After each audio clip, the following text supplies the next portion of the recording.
Hi, I'm Emily. Marrying Mark Turner felt like stepping into another universe. His family, the Turners, were the epitome of high society. Wealthy, influential, and to an outsider, intimidating. Their estate was a sprawling masterpiece, with every inch meticulously manicured and every room a testament to their wealth.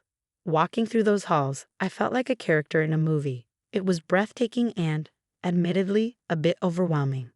In the beginning, I was naively optimistic, believing that love was enough to bridge the gap. But the Turners had their own rules, their own way of doing things. It was like an unspoken game, and I was the only one who didn't know the rules. David, Mark's older brother, was the ringleader. He had this way of making you feel insignificant without raising his voice. "So, Emily, this must be a big change from where you grew up, huh?" he would say, his voice dripping with condescension, his eyes scanning me like I was an exhibit. I tried to laugh it off, replying, "Every day is an adventure, David. I'm just trying to keep up."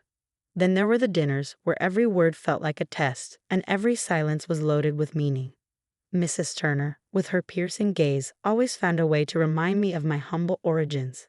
"It's so brave of you, Emily, to step into our world. Not everyone can adapt to such refinement," she'd say. But I was determined not to let them get to me. I wanted to prove that I was more than what they saw, more than just the girl from the other side of the tracks who had managed to snag the good son of a wealthy family. Then I found out I was pregnant. Suddenly, there was this flicker of hope. Maybe this baby would be the bridge between me and the Turners, something that would soften them and make them see me as one of their own. When I told Mark, his face lit up as if I had just handed him the world. "We're going to have a baby, Em. Can you believe it? You're going to be an amazing mom," he said. I clung to that optimism, thinking maybe, just maybe, this baby could change everything. But life has a way of not playing by your rules. Instead of bringing the family closer, the news of my pregnancy seemed to light the fuse of an already ticking bomb. The Turners had always been about wealth and inheritance, and my baby represented a shift in the balance they weren't ready for. David's animosity became more apparent. It started subtly, a snide comment here, a backhanded compliment there. "A baby, huh? Dad's going to have to rethink his will now." "Congratulations, Emily," he said once, his smile not reaching his eyes. The tension in the house grew thicker each day. I tried to keep my distance, but living under the same roof felt like being constantly watched by vultures, waiting for a carcass. One day, it all came crashing down. Mark was delayed at work, and I was alone with Mrs. Turner and David. The air felt heavy, charged with unspoken anger and resentment. The confrontation started over something trivial. I think I had moved a vase to dust around it, but it escalated quickly. "You think you can just come in here and change everything?" David's voice was cold, his eyes flashing with anger. "I was just cleaning, David. I didn't mean to upset anyone," I said, trying to keep my voice calm. "Cleaning? Or snooping around? We know your game, Emily. You're nothing but a gold digger trying to secure your child's future at our expense." Mrs. Turner chimed in, her voice dripping with disdain. I felt trapped, the walls of the opulent living room closing in on me. "That's not true. I love Mark, and this baby, our baby, is a blessing," I managed to say, but my voice was trembling. Then it happened. In a moment of rage, David stepped forward and pushed me. I fell hard onto the ground. The pain was immediate, and I knew something was terribly wrong. I lay there, cradling my stomach, as David and Mrs. Turner stood over me. There was a moment of shock on their faces, but no remorse. "Look what you made me do," David muttered, more to himself than to me. When Mark finally came home, he found me in a state of shock, bruises forming, tears streaming down my face. Between sobs and gasps of pain, I told him everything. Mark's reaction was a mix of horror, anger, and disbelief. He helped me up, his arms around me, his eyes burning with fury. "We're leaving, Emily, tonight. I won't let them hurt you or our baby anymore." We packed in silence, the air thick with unspoken words. As we drove away from the Turner estate, I felt a sense of relief mixed with deep, overwhelming sadness. But the worst was yet to come. At the hospital, the doctors confirmed our fears. We had lost the baby. The fall, the trauma, it was too much. Lying in that hospital bed with Mark by my side, everything felt surreal. The Turners, their estate, the wealth, none of it mattered anymore. All I could think about was the baby we lost, the future we had dreamed of, gone in an instant. Leaving the Turner estate was like stepping out of a storm into an uncertain calm. Mark and I were broken, trying to piece together our lives after the loss. We moved into a small apartment, a stark contrast to the grandeur we had left behind, but it became our sanctuary. Those first few weeks were tough. Mark threw himself into work, while I struggled to find my footing in a world that suddenly felt so different. We talked less, the silence between us filled with the unspoken grief of what we had lost. But amidst our sorrow, there was a glimmer of light. Mark's father, Mr. Turner. He was the antithesis of the rest of his family. Where they were cold, he was warm. Where they were calculating, he was genuine. He visited often, always with a kind word and a listening ear. "Emily, my dear, I'm so sorry for what happened. Your family, and you always will be," he'd say, his eyes filled with a sincerity that was rare in his family. His visits were a balm to our aching hearts. He never pushed, never pried, just offered his support and love.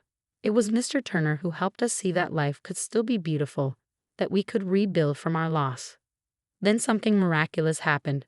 I discovered I was pregnant again. The joy was immediate, but so was the fear. The memory of our loss was still too fresh, too painful. But with Mark and Mr. Turner's support, I allowed myself to feel a cautious hope. Mark's face when I told him about the pregnancy was a mix of happiness and fear. "We're going to be extra careful this time, Em. I'm not letting anything happen to you or our baby," he said. Mr. Turner was overjoyed when he heard the news. "A new beginning," he said, his eyes shining with tears. "This child, Emily, is a blessing.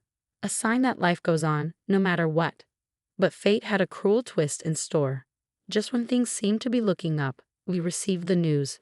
Mr. Turner had passed away unexpectedly. It was a shock that shook us to our core. He had been our rock, our safe harbor in the storm that was his family.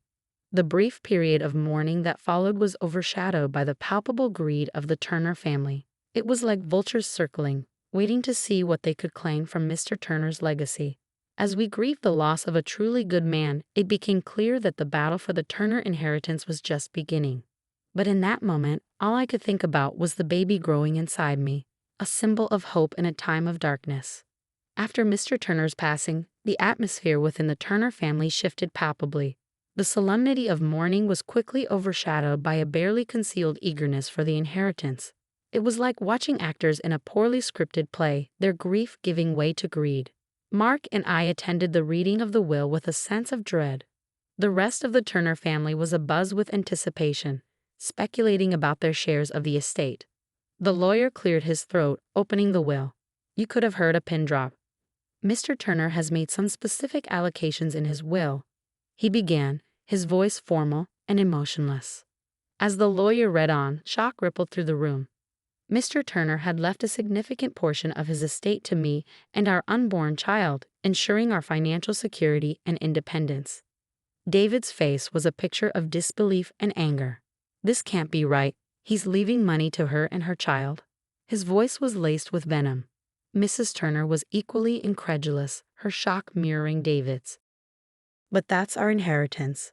How could he do this?" David's voice seethed with anger, his eyes blazing with disbelief. The lawyer, unfazed by the outburst, continued calmly. Mr. Turner was very clear in his intentions. He wanted to ensure that Emily and her child are well taken care of. I sat there, stunned and humbled by Mr. Turner's foresight and kindness. Mark squeezed my hand, his expression a mix of sadness and gratitude. "Dad always knew what was right," he whispered. The rest of the reading passed in a blur, with David and Mrs. Turner exchanging whispered arguments and shooting angry glares our way. But something had shifted within me. I felt a newfound strength, a resolve to stand up against their greed and malice. After the reading, the backlash was immediate. "You manipulated my father," David accused, his face flushed with rage. "I did no such thing," I replied, my voice steady. "Your father was a kind man who saw what was happening in his own house." Mrs. Turner tried to interject, but Mark stepped in. "Enough. Dad made his choice, and we will respect it. Emily and our child deserve this." As we left the lawyer's office, the weight of the Turner family's animosity bore down on us. But there was also a sense of liberation. We were no longer bound to them, no longer tethered to their toxic world. That day marked a turning point for me. I was no longer the outsider trying to fit in. I was a mother-to-be, a woman with a newfound purpose, ready to protect my family against whatever the Turners might throw our way. The birth of my son was the beginning of a new chapter in my life. After so much pain and loss, holding him in my arms felt like a piece of heaven had been handed to me. His tiny fingers, his soft cries, they were symbols of hope, of a future finally looking bright. Mark was an incredible father, his love and support unwavering. We named our son Ethan, a name that meant strong and enduring. It suited him, and it suited us. A family that had weathered the storm and emerged stronger. Meanwhile, the Turner family's world began to crumble. The inheritance, or the lack thereof, hit them hard. David, consumed by greed and anger, found himself embroiled in legal troubles. His shady business dealings, once overlooked due to his father's influence, were now in the spotlight. He faced lawsuits and financial ruin, his fall from grace a stark contrast to his former arrogance. Mrs. Turner's life took a downward spiral as well. Without the financial cushion she was accustomed to, her lavish lifestyle became unsustainable. The friends she once hosted with such grandeur began to distance themselves, leaving her in a lonely, self-made exile. As for Mark and me, we built a life filled with love and laughter, far from the toxic environment of the Turner estate. I started a small business, something I had always dreamed of but never had the courage to pursue. To my joy and surprise, it flourished. Mark found success in his career too, his integrity and hard work paying off. We were a team in every sense of the word, building a life on our terms, away from the shadows of the Turner legacy. One evening, as I watched Ethan play, Mark came up behind me, wrapping his arms around my waist. "We did it, Em. We made it through," he said softly. I leaned back into his embrace, a smile in my voice. "We did," I replied, "and we have so much to be thankful for." Looking back, the journey was anything but easy. There were moments of despair, of heartache, but there were also moments of incredible strength, of love that refused to be diminished. In the end, justice was served, not just in the downfall of the Turners, but in the life we built out of the ashes of that ordeal. We found joy, not in their misery, but in our own triumph, in our ability to rise above and create something beautiful out of something so broken. The story has reached its conclusion, and I hope you've enjoyed it as much as I enjoyed sharing it with you. But before you go, I have a question for you. In a world filled with challenges and difficult decisions, what do you believe is the true measure of victory? Is it revenge or the ability to find peace and build a better life? Share your thoughts in the comments below, and let's have a thoughtful discussion. And if you've enjoyed this story, don't forget to hit that like button and subscribe to my channel for more captivating stories and engaging discussions. Your support means the world to me, and I can't wait to see your opinions in the comments. Thanks for watching.